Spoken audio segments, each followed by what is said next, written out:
नमस्कार, आप देख रहे हैं आर्या न्यूज और आपके साथ मैं हूं प्रियंका तिवारी। इस खास पेशकश में आप सभी का स्वागत है। खबरों की ओर रुख करेंगे। छत्तीसगढ़ सरकार ने उद्योगों और अपने विभागों को सिंगल यूज प्लास्टिक पूरी तरह से बंद करने के निर्देश दिए हैं। कहा गया है कि सिंगल यूज प्लास्टिक की जगह दूसरा विकल्प का इस्तेमाल जरूर करें। साथ ही जांच करने और इस्तेमाल करते पाए जाने पर कार्रवाई की चेतावनी भी दी गई है। जनसंपर्क विभाग के एक अफसर ने रविवार को बताया कि विभिन्न विभागाध्यक्षों और सभी सरकारी कार्यालयों को सिंगल यूज प्लास्टिक से मुक्त करने के लिए आवश्यक कदम उठाने को कहा गया है। साथ ही कहा गया है कि वे अन्य राज्यों में अपनाए गए विकल्प को लागू करें।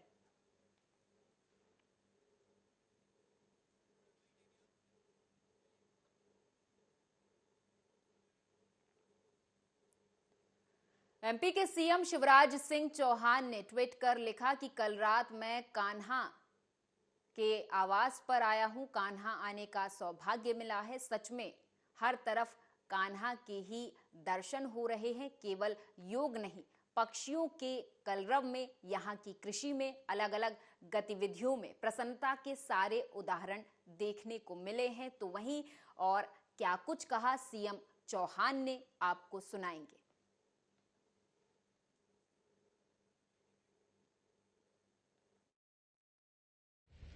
आदित्याय नमस्कारेन। कल रात में कान्हा आने का सौभाग्य मिला। सचमुच में हर तरफ कान्हा के दर्शन हो रहे हैं। यहाँ के पेड़ पौधों में, पक्षियों के कलरव में, योग साधना में, यहाँ की कृषि में, यहाँ की जो अलग अलग एक्टिविटीज है, केवल योग नहीं है, ध्यान तो अभिन्न अंग है ही, लेकिन योगा कर्मसु कौशलम, तो कर्म में कुशलता के सारे उदाहरण कान्हा में देखने को मिले हैं। यहाँ से मैं प्रेरणा प्राप्त करके दादी का आशीर्वाद लेके हम लोग जा रहे हैं कि ऐसे कान्हा शांति वनम पूरे देश में कई जगह हो, ताकि मनुष्य अपना एक संपूर्ण जीवन जी सके, भौतिक और अध्यात्म दोनों का समन्वय करते हुए वो भौतिक प्रगति और विकास भी करे, और आध्यात्मिक प्रगति करते हुए वो शांति भी प्राप्त करे, और अंततः परमपिता परमात्मा तक पहुंचने का मार्ग उसे मिले। ये अद्भुत है, शब्दों में व्यक्त नहीं किया जा सकता। ये भौतिकता की अग्नि में दग्ध विश्व मानवता को शाश्वत शांति के पथ का दिखाने का जो काम दाजी कर रहे हैं, हार्टफुलनेस के माध्यम से आप सब कर रहे हैं, रामचंद्र मिशन ये शोषित पीड़ित मानवता के कल्याण के लिए जो काम कर रहे हैं, उस काम को मैं प्रणाम करता हूं। और उसमें अगर हम थोड़ा भी सहयोग कर पाए तो अपने आप को और शासन को धन्यवाद। एमपी के गृह मंत्री नरोत्तम मिश्रा ने प्रेस वार्ता की, जहां उन्होंने छठ पर्व की बधाई और शुभकामनाओं के साथ वार्ता की शुरुआत की, जिसके बाद उन्होंने मदरसों की शिक्षा और राहुल गांधी को घेरते हुए जमकर जुबानी हमला बोला है। और नरोत्तम मिश्रा ने इस प्रेस कॉन्फ्रेंस में क्या कुछ कहा, आपको सुनाएंगे। आदित्याय नमस्कारेन। ये कुर्वन्ति दिने दिने। ग्रहण सूर्याय आदित्याय नमः। ओम मित्राय नमः। ओम रवये नमः। सूर्य भगवान के उपासना के इस महापर्व पर, लोक आस्था के महापर्व पर, छठ पूजा की अनंत शुभकामनाएं सभी देश और प्रदेशवासियों को। हमने, प्रदेश सरकार ने नदी के तालाबों के घाटों पर संपूर्ण पुलिस व्यवस्था व्यवस्थित की हुई है। प्रशासन की टीम को भी मौके पर तैनात रहने को कहा गया है। छठ पूजा के इस महापर्व पर हम सभी को शुभकामनाएं। मैंने इसकी पूरी जानकारी ली है, वहाँ प्रशासन से बात की है ऐसी कोई घटना नहीं है। मदरसे में एडमिशन लेने की कोई एडमिशन नहीं हुआ है मदरसे। देखो मैंने पहले नर्मदा जी की पूजा भी करेंगे, पूरा ऐसा लग रहा है कि धार्मिक यात्रा होगी, सियासी यात्रा। नहीं, ऐसा नहीं है। देखो हम प्रारंभ से कह रहे हैं, आप लोग बार बार पूछते हैं, हम पहले कह चुके कि ये चुनावी हिंदू हैं और जहां जहां चुनाव होगा वहां ये मंदिर जाएंगे।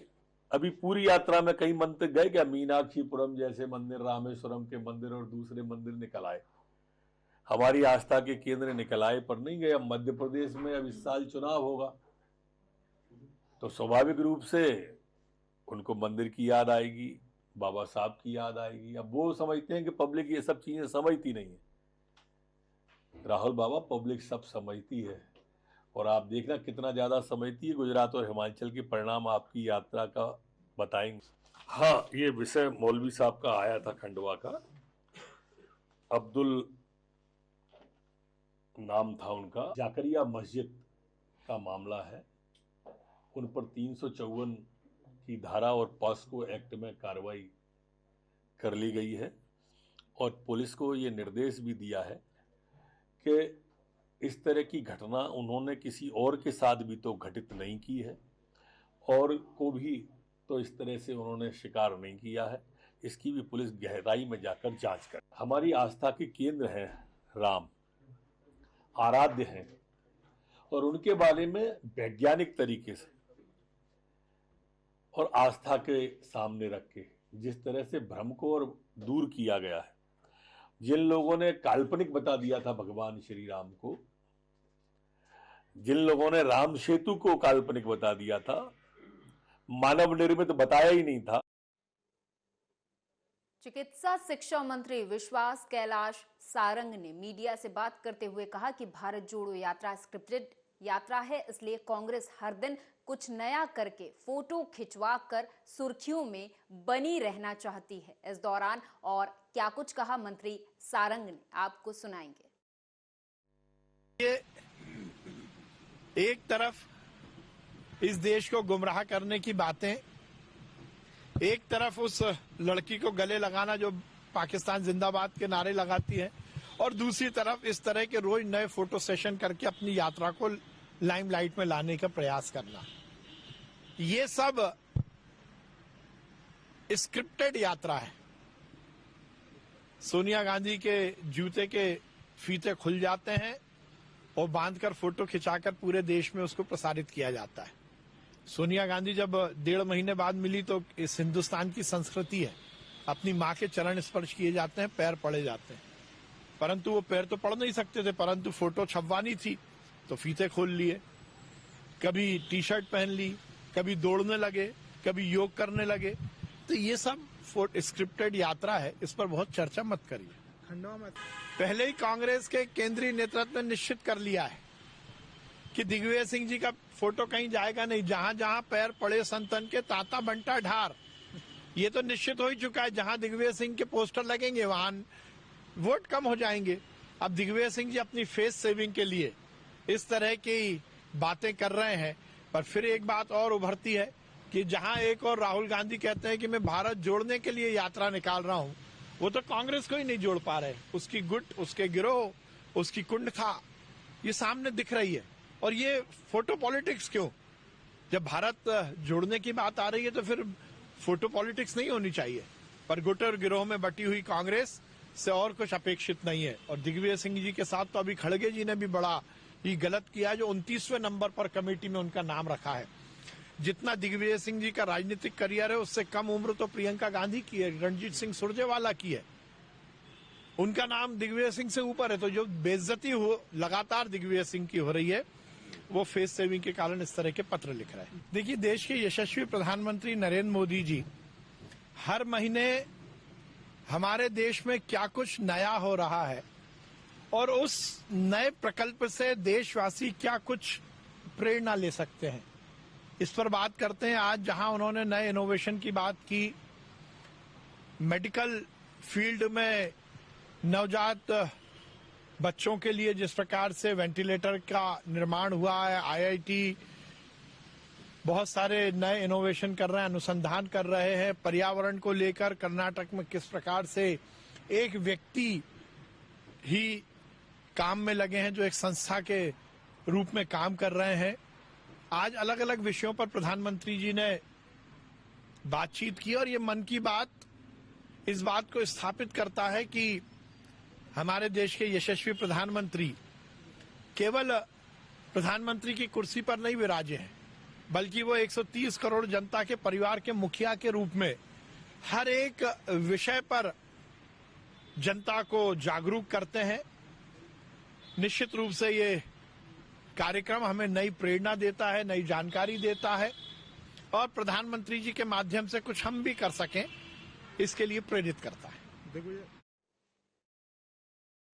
दमोह में देवरान हत्याकांड के आरोपियों के ठिकानों पर प्रशासन ने बुलडोजर चला दिया है। एक ही परिवार के 3 लोगों की हत्या करने वाले आरोपियों के घर पर अवैध अतिक्रमण हटाने की कार्रवाई की गई है। बुलडोजर कार्रवाई में कलेक्टर और पुलिस अधीक्षक के निर्देश पर अतिरिक्त पुलिस अधीक्षक एसडीएम की मौजूदगी में नगर पालिका जेसीबी के माध्यम से अवैध अतिक्रमण हटाने की कार्रवाई की गई है।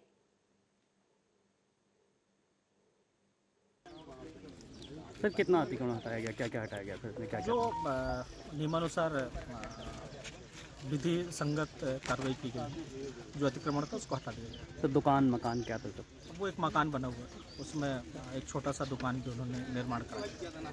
दुकान का सामान सर फिर क्या किया गया सर? दुकान का जो सामान था उनके परिजनों को सुपुर्द कर दिया गया। राष्ट्रीय खसरा नंबर 182 पर अवैध रूप से निर्माण किया गया था आरोपियों के द्वारा और कलेक्टर महोदय प्रशासन के निर्देश पर नियमानुसार कार्रवाई करते हुए पूरा अतिक्रमण हटा दिया गया। किस चीज़ का मामला था और कहाँ का मामला? ये अभी कुछ दिन पहले जो देवरान में हत्याकांड हुआ था उसमें आरोपी गण थे जिन्होंने इस तरह से अवैध अतिक्रमण भी करके मकान और दुकानें बना रखी थी शासकीय भूमि में। वो पूरा अतिक्रमण आज प्रशासन के निर्देश पर हटा दिया गया। क्या नाम लिखने का? नाम अंजलि द्विवेदी है। उज्जैन संभाग के तमाम प्रमुख सड़कों पर, चाहे आगरा बॉम्बे रोड हो या फिर उज्जैन से मंदसौर रतलाम धार अगर देवास को जाने वाले रोड हो, तमाम उज्जैन संभाग के प्रमुख 4 लाइन पर और 2 लाइन पर देर रात को और सुबह के करीब तेज गति से गुजर रहे पशु तस्करी करने वाले वाहन, जिन पर कोई कार्रवाई नहीं की जा रही है, जिसकी वजह से पशु तस्करों के हौसले लगातार बुलंद बने हुए हैं। जो पशुओं को भरकर और पशु तस्करी के दौरान तेज गति से चलने वाले वाहनों में पशुओं की मौत की वजह भी बन रहे हैं।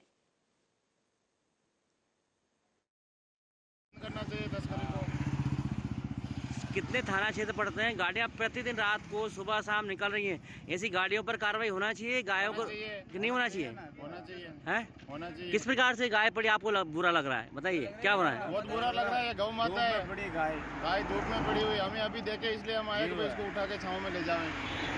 तो ऐसे लोग जो गायों की तस्करी कर रहे हैं, जो वाहन ले जा रहे हैं, उन पर कार्रवाई होना चाहिए कि नहीं होना चाहिए? होना चाहिए, उसको सजा होनी चाहिए।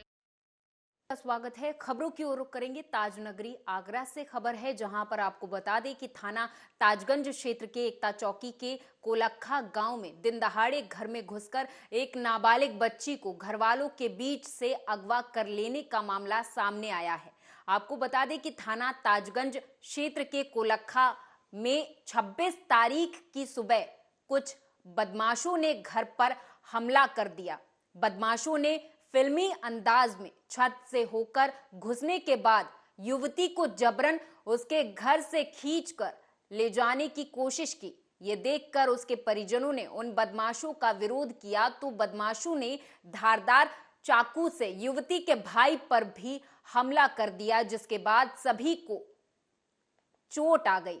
बदमाशों की इस करतूत का वीडियो सामने आया है तो वहीं परिजनों का कहना है कि चौकी पर गुहार लगाई गई है, लेकिन चौकी इंचार्ज के द्वारा हमें जूते से मारकर अंदर बंद करने की बात कही जा रही है और हमें भगा दिया गया।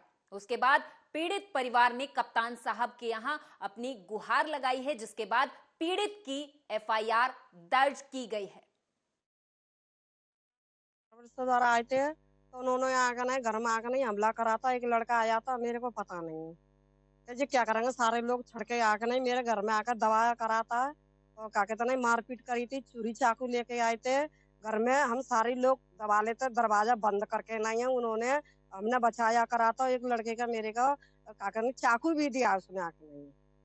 पहले लड़का आया था अरुण नाम का, कृष्ण, लवकुश, कलुआ, रंजीत, बल्लू, बबलू, रिंकू, रॉकी, रिंकू ने चाकू को मारा। ये लोग आए थे घर में आकर नहीं हमला करा था, उन्होंने चारों तरफ से घेर लिया, उन्होंने कुंडी लगा के नहीं आई, जबरदस्ती कर रहे थे, दरवाजा बंद करके हीर के ले गए थे मेरे को, तो ऊपर आके नहीं दरवाजे पर तोड़ के नहीं घुस के अंदर आ गए थे। मेरे को नहीं पता कि क्या कर रहे हैं क्या नहीं कर रहे हैं, हम तो सारे बच्चे लोग आकर नहीं अपने नाश्ता पानी कर रहे थे घर में आके बैठ के नहीं आई। हाँ 9:30 बजे, 9:30 बजे की बात है जी। हाँ लड़के 26 तारीख 9:30 बजे सवेरा। हाँ तो आकर नहीं सारे लोग छत पे आ गए थे, दबा करके नहीं आई, दरवाजा खोल के नहीं, लड़की को जबरदस्ती उन्होंने उठा के जबरदस्ती हीर के ले गए, घर से निकाल के लेके गए हैं। हम बचाया कर रहा था, तो मेरे बचाए से आके देख के नहीं, तो मेरे लड़का जी बेटा ठहरा था, सो धमकी दे रहे थे, उसको चाकू लगा तो उन्होंने नार कर लिया, तो कह रहा था हट तेरे को अभी मार के जा रहा हूँ मैं, तो लड़के की मेरे की नार कट गई थी, उसने चाकू मारा। अभी धमकी दे रहे हैं, अभी धमकी दे रहे हैं कि अगर तेरी बेटी आ गई कुछ हो गया तो हम तेरे को अभी भी काट कटा के जाएंगे, मार के भी जाएंगे, सारी चीज करके जाएंगे अभी भी।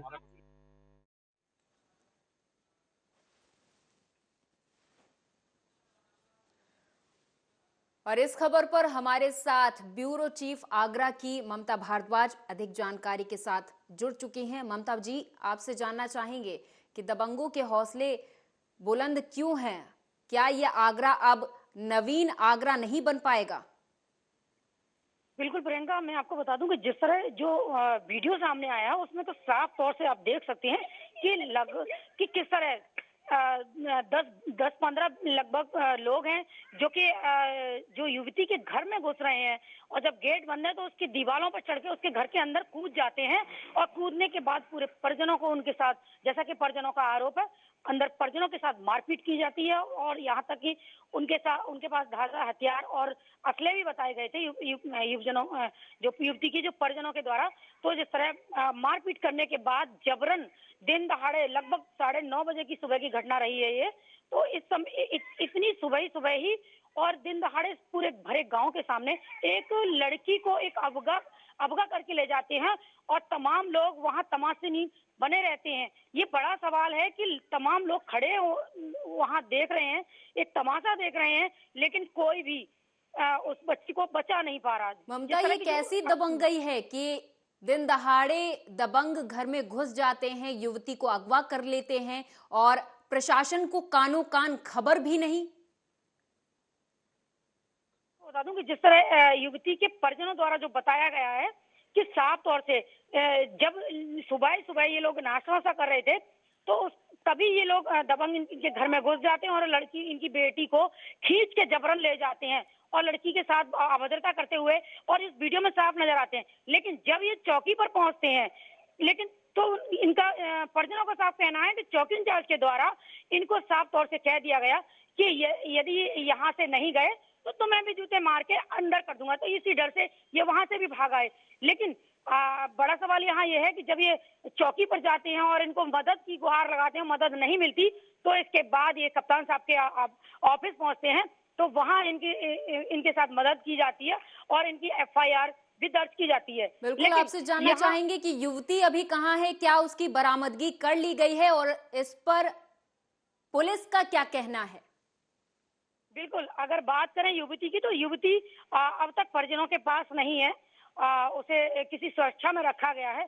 लेकिन बड़ा सवाल यहाँ यही है कि 26 तारीख से लेकर आज 30 तारीख हो गई, और 30 तारीख होने के बाद अब तक पुलिस कोई भी इस तरह की कार्रवाई नहीं कर पा रही है उन दबंगों के खिलाफ, क्योंकि अब लगातार जो युवती के परिजन हैं उनको बराबर धमकी भी मिल रही है कि यदि मुकदमा आपने वापस नहीं किया तो आपकी बेटी और आपको वही हस्त्र करेंगे जो हमने पिछले रोज किया है। तो इस बात से पूरा परिवार दहशत में है। बिल्कुल, और आपसे ये समझना चाहेंगे ममता, आखिर दबंगों के खिलाफ पुलिस कार्रवाई क्यों नहीं कर रही है? क्या इन पर किसी बड़े हाथ का साया है या फिर पुलिस खुद भी परिजनों को धमका रही है? ऐसा क्यों? यहाँ बिल्कुल प्रियंका, यहाँ बड़ा सवाल यही है कि जो पीड़ित है उसी को क्यों धमकाया जाता है। अक्सर देखा गया है कि जो पीड़ित है उसकी मदद करने के लिए पुलिस बनी है, लेकिन पुलिस का ज्यादातर रवैया यही देखने को मिलता है कि उसको जो पीड़ित पक्ष है उसको धमका दिया जाता है। जैसा कि अभी ये जो ताजा मामला है, तो लगातार इस तरह के मामले देखने को मिल रहे हैं। एक तरफ योगी सरकार के द्वारा लगातार पुलिस प्रशासन से कहा जा रहा है कि सभी की मदद कीजिए, जो भी पीड़ित आए उन्हें सभ्यता से बात कीजिए, और योगी सरकार का नारा ये भी है बेटी बचाओ बेटी पढ़ाओ। लेकिन यहाँ ये जो वीडियो है ये बिल्कुल ढाक के 3 पार्ट करते हुए दिखाई दे रहा है। धन्यवाद ममता, इस तमाम जानकारी के लिए आप हमारे साथ जुड़ी। तो दबंगों के हौसले लगातार बुलंद बने हुए हैं। दबंगों ने दिन दहाड़े घर में घुसकर एक युवती को अगवा कर लिया। वहीं जब परिजनों ने इस मामले की गुहार पुलिस से लगाने की कोशिश की, न्याय की मांग करने की कोशिश की, तो पुलिस वालों ने भी उन्हें मारकर भगा दिया और कहा कि अगर आप यहां से नहीं जाते हैं तो आपको अंदर बंद कर लिया जाएगा।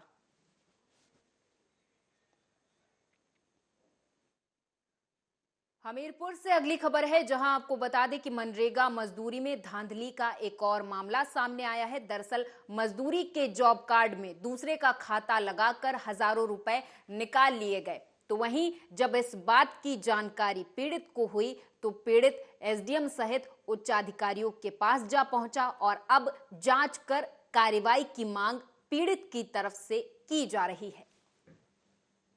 तो पैसा निकला है जॉब कार्ड से, और मुझे उसकी जांच करानी है यहाँ से, और मैं काम से बाहर ही रहता हूँ दिल्ली में।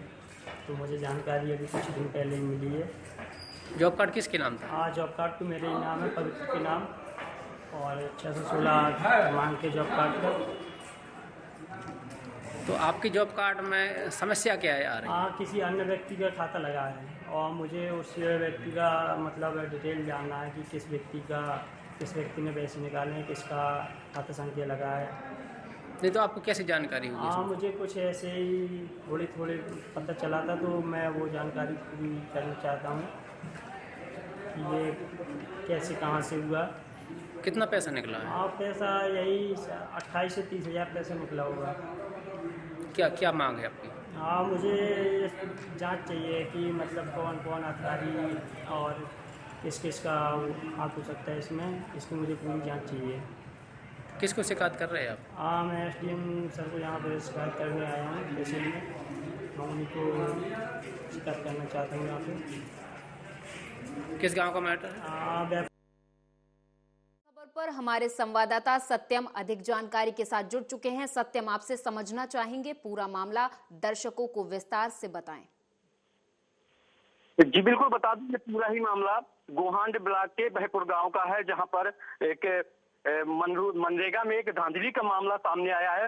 हालांकि ये पहला मामला नहीं है, इससे पहले भी छिमौली हो या फिर एक और भी गांव में जो है एक ऐसे धांधली के मामले प्रकाश में आए थे, जिसके बाद में उच्च अधिकारियों के बाद में जब ये बात जानकारी में हुई तो इसके बाद में कार्रवाई हुई थी।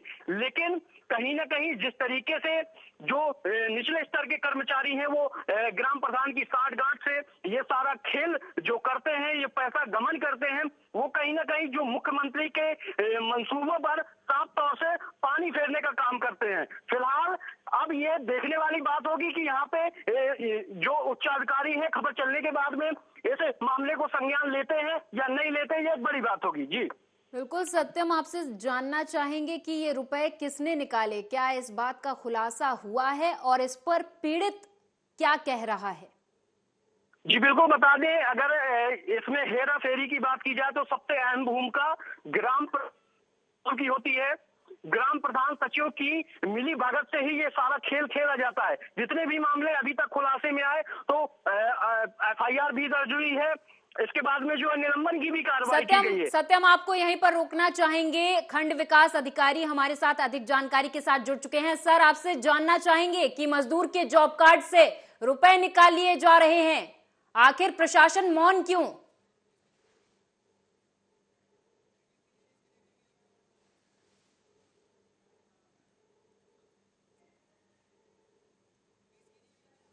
तो हमीरपुर से यह खबर है, जहां आपको बता दें कि मनरेगा मजदूरी में धांधली का एक और मामला सामने आया है, जहां पर मजदूर के जॉब कार्ड से हजारों रुपए निकाल लिए गए। वहीं पीड़ित ने अब जिलाधिकारी कार्यालय में जाकर न्याय की गुहार लगाई है और कहा है कि न्याय दिया जाए। हालांकि आश्वासन तो दिए जा रहे हैं कि न्याय दिया जाएगा, लेकिन अभी तक इस पर कोई कार्रवाई नहीं की गई है। हमीरपुर से ये खबर है, जहां पर ये पहला मामला नहीं है जहां पर धांधली का कोई मामला सामने आया हो। इसके पहले भी कई मामले सामने आ चुके हैं जहां पर मजदूर के जॉब कार्ड से रुपए निकाल लिए जाते हैं और पीड़ित को इस बारे में जानकारी नहीं हो पाती है। हालांकि जब पीड़ित को इस बात की जानकारी हुई तो पीड़ित जिलाधिकारी कार्यालय पहुंचा और लिखित तहरीर दी है और न्याय की मांग की है।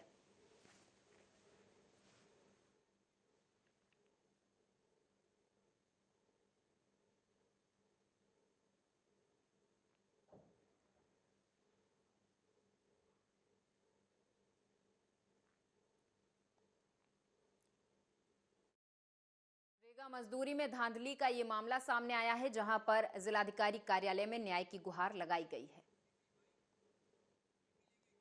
सूर्य उपासना के छठ पर्व पर गोरखपुर वासियों में हर्षोल्लास है। गोरखपुर के राप्ती नदी तट पर गोरखनाथ घाट बनाए गए हैं, जहां श्रद्धालुओं की भारी भीड़ देखी गई है। तो वहीं कुछ व्रती महिलाओं से आर्या न्यूज ने खास बातचीत की है। आपको भी सुनाएंगे व्रती महिलाओं की जुबानी। हम इस समय मौजूद हैं गोरखपुर में, गोरखपुर के राप्ती घाट पर, जो गोरखनाथ तट कहा जाता है। और ये छठ का महापर्व जो हर्ष उल्लास से पूरे देश में मनाया जाता है। आइए हम श्रद्धालुओं से बात करते हैं कैसे और किस तरह से छठ पर्व मनाते हैं। छठ पूजा आप लोग किस तरह से मनाते हैं? जैसे कि मतलब हम लोग ये थोड़ा बिहार से हम लोग के यहाँ थोड़ा अलग होता है, लेकिन यहाँ पे छठ माता की आस्था। लोक आस्था का सबसे बड़ा महापर्व छठ को लेकर बंगाल में भी लोगों का उत्साह चरम पर है। राजधानी को कोलकाता, हावड़ा, हुगली, आसनसोल समेत राज्य के विभिन्न हिस्सों में बड़ी तादाद में रहने वाले बिहार और यूपी के हिंदी भाषी लोग हर साल यहां बड़े धूमधाम के साथ छठ मनाते हैं। इसके मद्देनजर यहां भी छठ की तैयारियां पूरी हो चुकी हैं। छठ पूजा के लिए महानगर कोलकाता, हावड़ा और अन्य जिलों में गंगा और अन्य नदियों में तालाबों के किनारे घाट सज धज कर तैयार हैं।